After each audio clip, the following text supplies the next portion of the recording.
भारतीय गुरुकुल शिक्षा पद्धति विश्व की श्रेष्ठ प्रक्रिया है जिससे एक मूर्ख भी बेहद ही आसानी से ज्ञानी बन सकता है।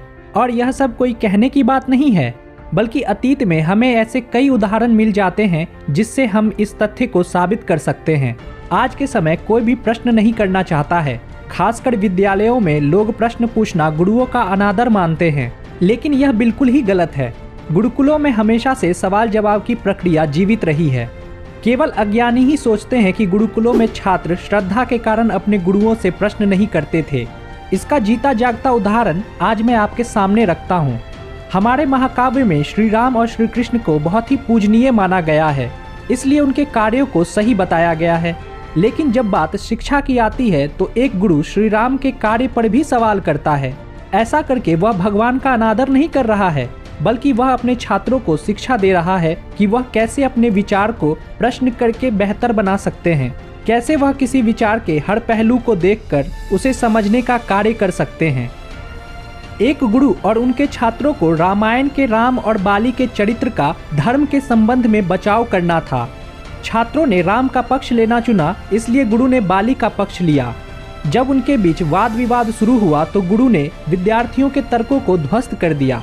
एक छात्र ने तर्क दिया, राम को हस्तक्षेप करना पड़ा क्योंकि बाली ने सुग्रीव के साथ अन्याय किया था। तब गुरुजी ने सवाल किया कि यदि आपका भाई आपके साथ अन्याय करता है तो क्या एक बाहरी व्यक्ति दो भाइयों के बीच हुए झगड़े में हस्तक्षेप कर एक भाई को मारने का पूरा अधिकार रखता है? कुछ देर छात्र चुप रहे। फिर एक छात्र ने कहा, बाली गलत था, उन्होंने धर्म का पालन नहीं किया था। गुरु ने उसका उत्तर देते हुए कहा, किसकी दृष्टि से गलत है? सही और गलत का निर्णय करने का अधिकार किसे है? क्या कोई नगरवासी जंगल में आकर यह निर्णय कर सकता है कि वनवासी वानरों के विवाद में क्या सही है और क्या गलत? उनका अपना एक कानून भी तो होगा। तभी एक छात्र बोला, राम को रावण पर विजय पाने और अपनी पत्नी सीता को बचाने के लिए सुग्रीव की सहायता चाहिए थी, इसलिए उन्होंने सुग्रीव का समर्थन हासिल करने के लिए उसकी समस्या का निवारण किया। गुरु ने इस प्रश्न का जवाब नहीं दिया, बल्कि उस छात्र से एक सवाल किया कि जब भी किसी को व्यक्तिगत समस्याओं का हल ढूंढने के लिए किसी की मदद की आवश्यकता होती है तो क्या वह उसे खुश करने और उसका समर्थन पाने के लिए उसके दुश्मनों को मार सकता है? छात्रों और गुरुओं के बीच यह तर्क वितर्क चलता रहा। वहां बैठे हुए सभी लोग समझ गए कि गुरु कैसे छात्रों के दिमाग को सही और गलत की बारीकियों को समझा रहे हैं। इसके अलावा वह अपने छात्रों को यह भी समझा रहे हैं कि हर स्थिति के कई आयाम होते हैं और हमें उन सभी को समझना चाहिए। यह सब देख वहां बैठे सभी को गर्व हो रहा था, क्योंकि असल में यही भारतीय ज्ञान परंपरा है।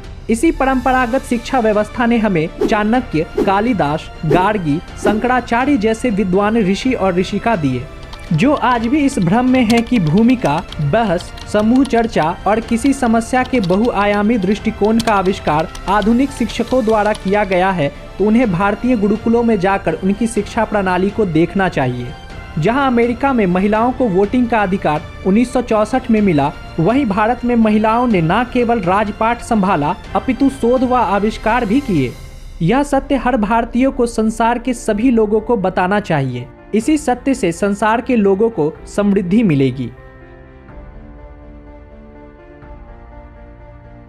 सत्य का अभाव नहीं होता, असत्य का आधार नहीं होता। तत्वज्ञानी इसी तरह से सत्य और असत्य में अंतर करते हैं।